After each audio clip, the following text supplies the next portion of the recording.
신앙 고백 우리 하겠습니다. 나는 전능하신 아버지 하나님 천지의 창조주를 믿습니다. 나는 그의 유일하신 아들 우리 주 예수 그리스도를 믿습니다. 그는 성령으로 잉태되어 동정녀 마리아에게서 나시고 본디오 빌라도에게 고난을 받아 십자가에 못 박혀 죽으시고 장사된 지 사흘 만에 죽은 자 가운데서 다시 살아나셨으며 하늘에 오르시어 전능하신 아버지 하나님 우편에 앉아 계시다가 거기로부터 살아있는 자와 죽은 자를 심판하러 오십니다. 나는 성령을 믿으며 거룩한 공교회와 성도의 교제와 죄를 용서받는 것과 몸의 부활과 영생을 믿습니다. 아멘. 찬송가 446장 부르시죠.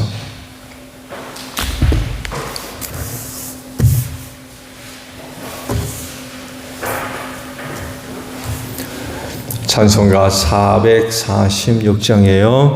주 음성회는 참 기쁨 없도다.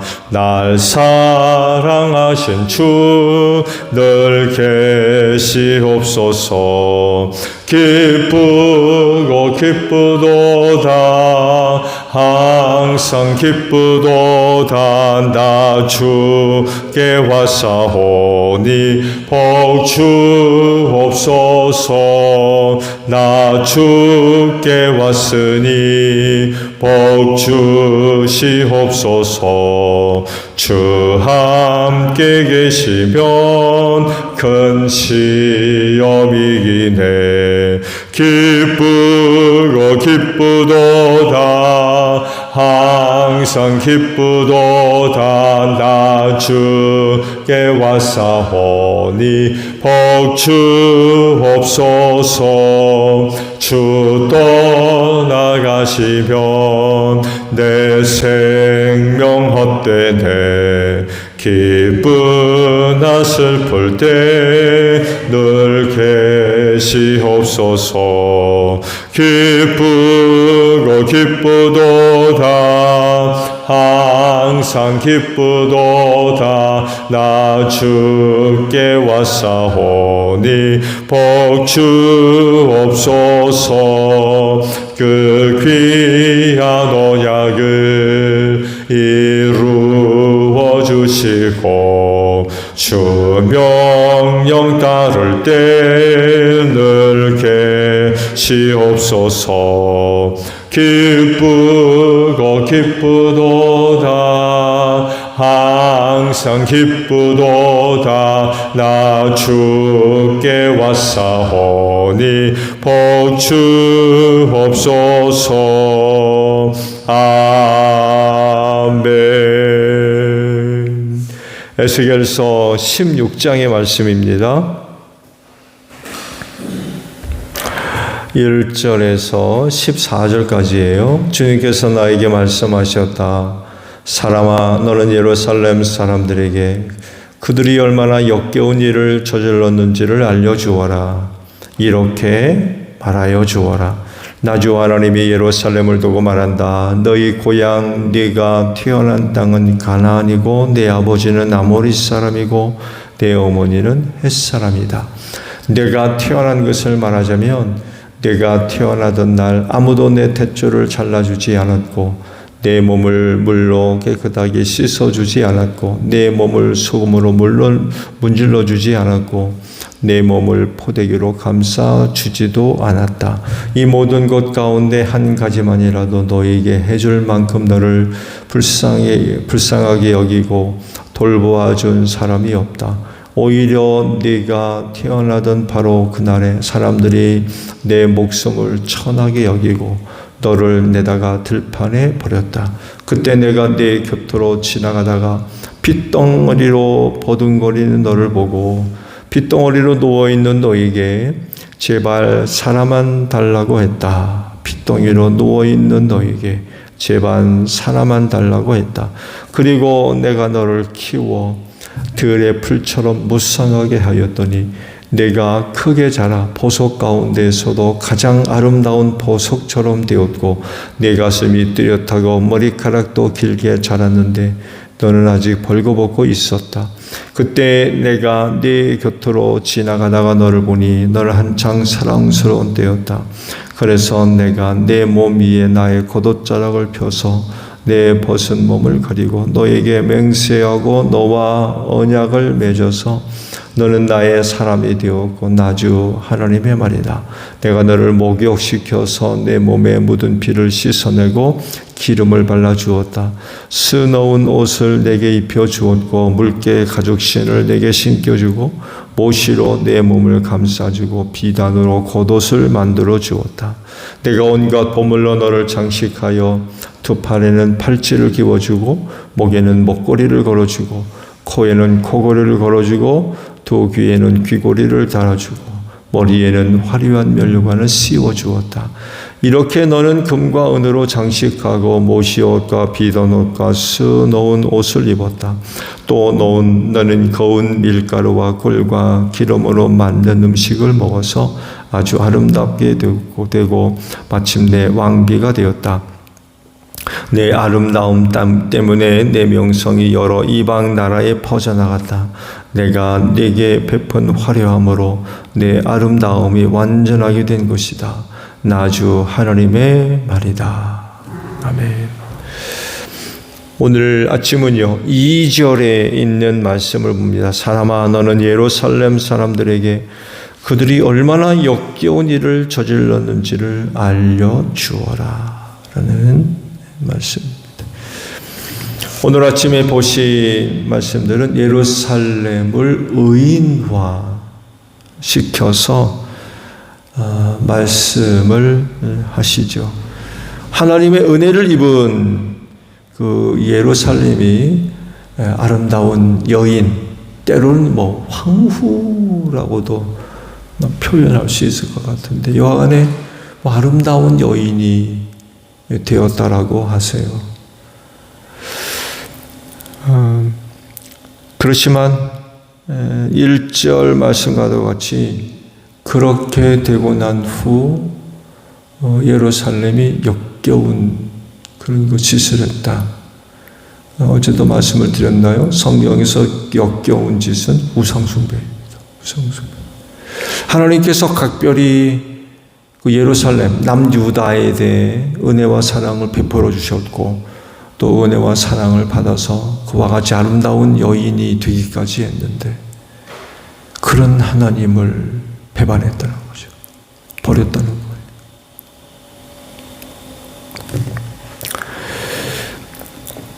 (3절) 말씀을 좀 이해를 도우면은요, 하나님이 예루살렘을 두고 이런 말씀을 하세요. 내 고향 땅은 가나안이고 아버지는 아모리 사람이고 어머니는 헷 사람이다. 이런 말씀을 하세요. 맞는 말인가요? 사실은 맞지 않죠. 그렇죠? 이스라엘의 어머니와 아버지가 가나안의 7 부족입니까? 전혀 그렇지 않잖아요. 그들이 태어난 곳이 가나안이라고 했는데 사실 또 가나안이라고 얘기할 수도 없죠. 근데 하나님은 예루살렘을 두고 그렇게 말씀을 하세요. 고향 땅은 가나안이고 아버지는 아모리고 어머니는 헷사람이다. 왜 하나님께서 예루살렘을 두고 이런 그 말씀을 하신 걸까요? 말씀을 드린 대로 이들은 가나안의 원주민들, 가나안의 원주민 7 부족 중에 하나이죠. 근데 이들이 다 예루살렘의 고향이고 아버지고 어머니다 라고 말씀을 하세요. 왜 이렇게 말씀을 하시냐면 그들의 타락 때문에 그렇습니다. 예루살렘이 온전히 하나님을 섬기고 말씀에 순종하는 그런 그 생활을 해야 되는데 정작 그들의 생활은 가나안의 7 부족들과 다를 바 없다는 얘기예요. 오히려 하나님은 그들과 구별된 백성이 되기를 원하셨잖아요. 거룩한 백성. 그래서 율법을 주셨고 그 율법 가운데는 특별히 음식 규정을 둘 정도로 이스라엘 백성들이 가나안에 정착하고 난 후 가나안의 타락한 문화를 따라갈까 봐 음식 규정까지 두셨거든요. 그들이 먹는 음식 못 먹게 하셨어요. 음식이 더러워서가 아니라 가나안의 7 부족, 하나님을 알지 못하는 이방 민족이 먹는 음식 문화도 가까이 하지 못하게 하죠. 그럴 정도로 하나님께서 선택하신 이스라엘을 구별하라고 거룩한 백성 되게 하시려고 그렇게까지 말씀을 하셨던 거죠. 근데 정작 그들이 가나안 땅에 들어가서 그 땅을 얻고 난 뒤 변했습니다. 하나님께서 원하시는 백성 되지 못하고 오히려 하나님께서 걱정하셨던 그 일이 벌어지고 말았던 거죠. 분명 예루살렘을 포함한 이스라엘의 조상은 아브라함이죠. 그렇죠? 아브라함. 아버지나 다를 바 없죠. 어머니는 사라가 될 때겠죠. 그런데 가나안의 7 부족으로 바뀌었어요. 아브라함이라 얘기하지 않고 사라라 얘기하지 않고 가나안의 7 부족을 말씀을 하셨어요. 왜냐하면 말씀을 드린 대로 그들이 가나안 원주민들이 섬겼던 우상을 섬기고 타락하고 부패했기 때문에 그들의 아버지 어머니가 누구냐? 가나안의 7 부족이었다고 말씀을 하고 계십니다.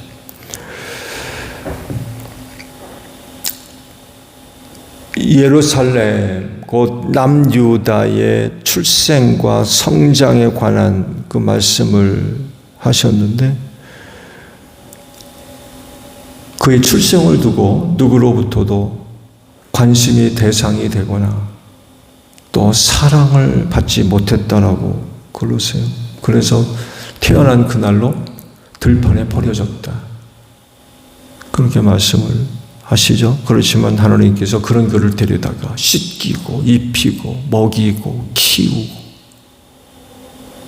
그러고 나니까 왕비처럼 거죠. 왕비처럼 아름답게 잘 성장했다는 거죠. 그 이스라엘을 포함한 남유다가 하나님의 은혜를 입어서 은혜 가운데 잘 성장을 하고 그 땅에 정착할 수 있었다라는 것을 이렇게 이제 표현을 하는 거죠. 그러면, 그렇다고 하면 그렇게 된 예루살렘 곧 남유다를 포함한 이스라엘은 어떻게 해야 될까요? 자기를 그렇게 키워주신 분께 어떻게 해야 되겠습니까? 한 가지밖에 없어요. 뭐겠어요? 하나님만 섬기는 거예요. 왜? 그분으로부터 그런 각별한 은혜와 사랑을 받았기 때문에. 하나님이 아니었으면 그들은 쫄딱 망하는, 어디 누가 이스라엘을 기억이 나겠습니까? 말씀에 기록되어 있잖아요. 낳자마자 탯줄을 끊어주는 사람, 몸도 닦아주는 사람이요, 태어나는 그날로 들에 버려졌대요. 그러면 그렇게 끝나고 마는 거죠. 누가 그들을 기억합니까? 근데 그런 그를 데려다가 그런 그 은혜와 사랑을 베풀어 주셨다라고 하면 그 은혜를 입은 백성은 어떻게 해야 되겠습니까? 은혜에 보답해야죠. 그 큰 사랑을 받았다고 하면 보답을 해야 돼요. 그게 뭐예요? 하나님 섬기는 겁니다. 그분이 그 백성을 위해 주신 율법, 말씀에 순종하는 그런 그 생활을 해야 되겠죠. 근데 그러지를 못했던 거예요. 근데 하나님께서는 이 에스겔에게 이런 사실을 알려주라고 지금 그러시는 거죠. 내가 내게 이야기한 그것을 남유다 백성들에게 들려줘라 라고 지금 말씀을 하세요. 이제 그랬을 때에 이제 에스겔이 그 말씀을 받아서 나아가 남유다 백성들에게 그 말씀을 들려주죠. 오늘 말씀의 키포인트가 바로 여기에 있어요. 에스겔의 순종이에요. 왜냐하면 그 순종이 쉽지 않기 때문에 그래요. 하는 사람은 몰라요. 하는 사람은 좋아서 그거 할 수 있어요. 싫더라도 하나님의 명령이기 때문에 순종해야 되잖아요. 근데 문제는 받는 사람들이 그런 이야기를 안 좋아한다는 거예요. 삼자는 벌써 다르잖아요. 왜 남 듣기 싫은 소리를 해야 돼요? 보세요. 남 듣기 싫은 소리 하는 사람 좋아합니까? 안 좋아하거든. 만약에 그 사람이 나타나면 도망갈 거래요. 저 사람만 나타나면 그 입에서 나오는 소리가 듣기 싫은 소리 그렇게 하는 거예요. 그러니 환영받겠습니까? 좋아할 일 없고. 그 백성들이 에스겔 선지를 통해서 선포되어지는 하나님의 말씀을 듣기를 거절하는 거예요. 듣기 싫어. 안 들으려고 그러고. 하나님의 말씀임에도 불구하고 안 들으려고 그러는 거예요. 망하려니까 할 수 없는 것 같아요.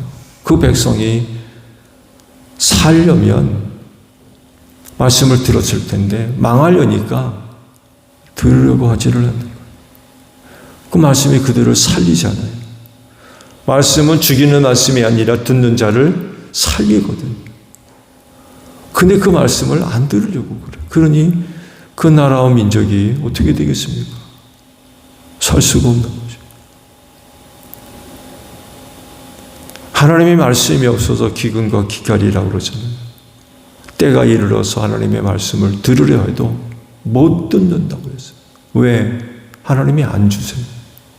말씀을 안 주셔. 나중에는 이사야 선지를 통해서 그렇게까지 말씀하시잖아요. 하나님께서 아예 저들의 눈을 감겨버리시고 귀를 막으셨대. 그래서 눈이 있어도 못 보게 하시고 귀가 있어도 못 듣게 하시고 그 마음으로 깨달아 돌이키지 못하게 하셨대요. 왜? 망하게 하시려고 작정하셔가지고. 안타까운 일이죠. 에스겔도 마찬가지. 그 말씀을 받은 입장에서 보게 되면 이게 참 곤란한 일이죠. 왜? 나가면 자기를 맞아주는 사람이 없는 거예요. 환영한 사람이 없고. 왜? 듣기 싫은 소리 하니까. 저들의 죄악을 들춰내고 지적하고 책망하고 회개를 촉구하니까 듣기 싫은 거예요. 그런데도 에스겔은 나가서 들은 말씀을 선포하죠. 이런 그 모습들을 볼 때 순종은 좋을 때만 하는 게 아니죠. 아마 순종을 좋을 때만 한다 그러면 순종 못할 것 같아요. 에스겔 같은 경우 보게 되면 좋은 때가 언제입니까? 바람 앞에 등불 남주다가 지금 뭐 망하느냐 어쩌냐 그런 상황인데 좋은 때가 언제겠어요? 또 포로로 붙들려 와가지고 생활하고 있는데 좋은 때가 언제입니까? 순종은 좋은 때 하는 것이 아니죠. 순종은 오히려 그렇지 않은 때 해야 될 믿음이죠. 왜? 쉽지 않기 때문에 그래요. 순종하는 건 참 힘들게 하는 일들이거든요. 그래서 그런 그 순종이 생명을 줍니다. 그 믿음의 생명력을 불어넣어요. 그 순종을 통해서 그 믿음이 산 믿음이 되는 거죠. 순종이 없으면 그 믿음은 살아있을 수가 없어요. 생명을 공급받지 못하기 때문에 그렇습니다.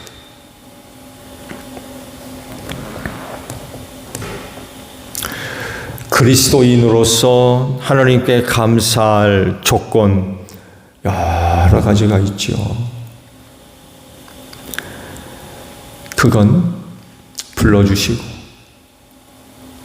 선택해 주심으로 인해 얻은 은혜가 그중 하나입니다.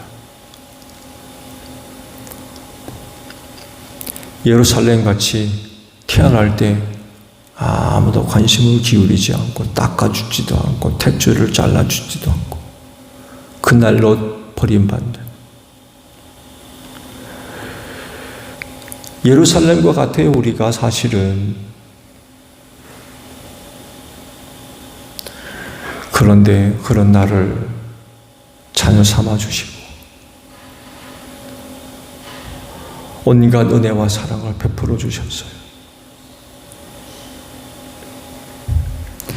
그런 것을 받을 자격이 있어가지고 받은 게 절대로 아니죠.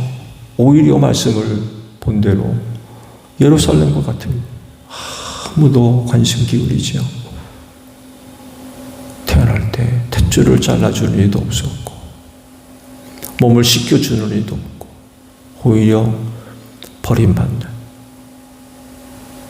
비참한 존재죠. 하나님의 심판을 받아서 멸망할 수밖에 없는 죄인이지요. 근데 그런 우리가 하나님의 선택을 받아서 하나님의 자녀가 되는 권세를 얻은 사람들이죠. 얼마나 그 은혜와 사랑이 크면 하나님의 독생하신 아들 예수 그리스도를 십자가에 못 박아 죽이기까지 그러시겠습니까? 얼마나 나를 귀히 여기셨으며 하나밖에 없는 아들을 내 대지 십자가에 죽이시고 그 피값으로 나를 자녀 삼아 주셨다는 건데 내가 얼마나 귀하면 그렇게까지 하시겠느냐는 거예요. 우리가 이것 하나만 생각해 보더라도 우린 정말 하나님 잘 섬겨야 됩니다. 그렇지 않나요? 우리 인간적으로도 생각해 보세요. 나와 전혀 상관없는, 심지어는 원수 아닙니까? 원수를 위해서 그 원수 하나 살려주려고 하나밖에 없는 아들을 대신 죽이는, 이거 할 수 있어요? 내 원수를 살리기 위해서 내 아들을 죽일 수 있어요? 이건 불가능한 일이지요. 근데 하나님은 그렇게까지 하셨어요. 외아들을 그렇게까지 하셨다. 나를 위해서. 이거 하나만 생각해 본다 그래도 하나님 우리는 정말 잘 섬겨야 될 것 같아요. 그 은혜에 대한 보답이죠.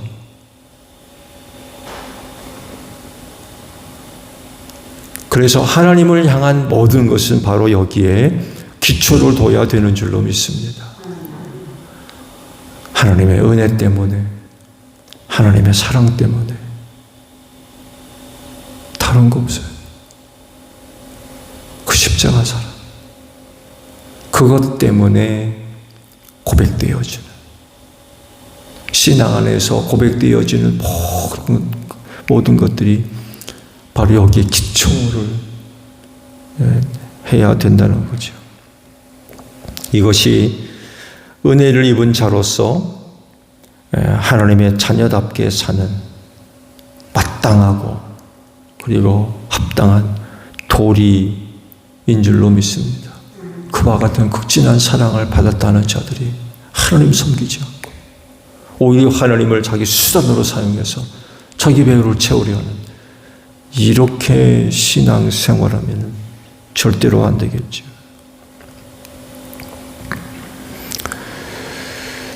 더더욱이 하나님의 자녀가 되는 권세를 얻은 자로서 세상을 향해서 본이 되는 그런 그 생활이 있어야 되겠죠. 하나님도 우리가 그렇게 살기를 바라실 겁니다. 그렇지 않나요? 또 그렇게 살라고 그런 은혜를 베풀어 주신 것 아니겠어요? 그럴진데 갚을 수 없는 은혜와 사랑을 받은 자로서 하나님 잘 섬길 수 있는 여러분들이 되시기를 바랍니다. 주기도문 합니다.